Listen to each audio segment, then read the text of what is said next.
Hello everyone. ఈరోజు customer దగ్గరికెళ్ళాను.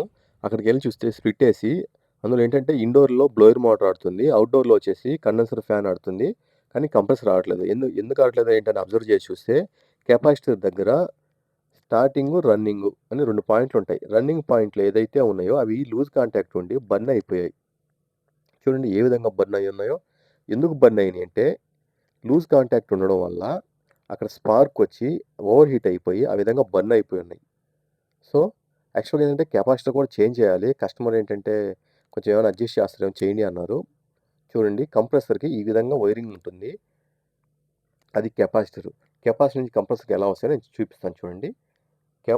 కంప్రెసర్‌కి 3 పాయింట్లుంటాయి. Common, starting, running. Common ఏంటంటే డైరెక్ట్‌గా ఫేస్‌కెళ్తుంది. రన్నింగ్ ఏంటంటే రన్నింగ్ డైరెక్ట్‌గా న్యూట్రల్‌కెళ్తుంది.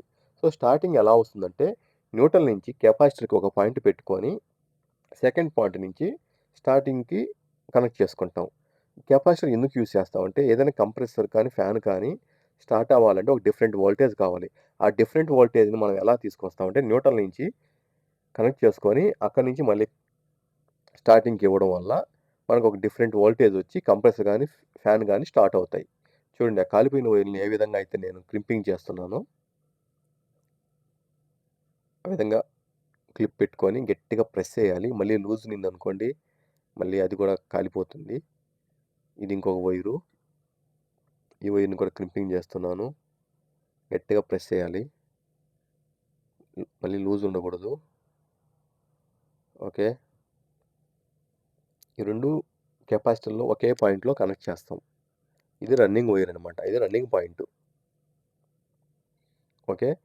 ఆ పాయింట్ వచ్చేసి న్యూట్రల్ నుంచి వస్తుంది. ఓకేనా? ఓకే. న్యూట్రల్ నుంచి ఒక పాయింటు. సేమ్ అదే పాయింట్ నుంచి కంప్రెసర్‌కి, రన్నింగ్‌కి. కొంచెం లూజ్ ఉండడం వల్ల దాన్ని మళ్ళీ నేను కొంచెం ప్రెస్ చేసుకొని గట్టిగా అడ్జస్ట్‌మెంట్ చేసి మళ్ళీ కనెక్ట్ చేస్తున్నాను. చూడండి. అది రన్నింగ్ పాయింట్.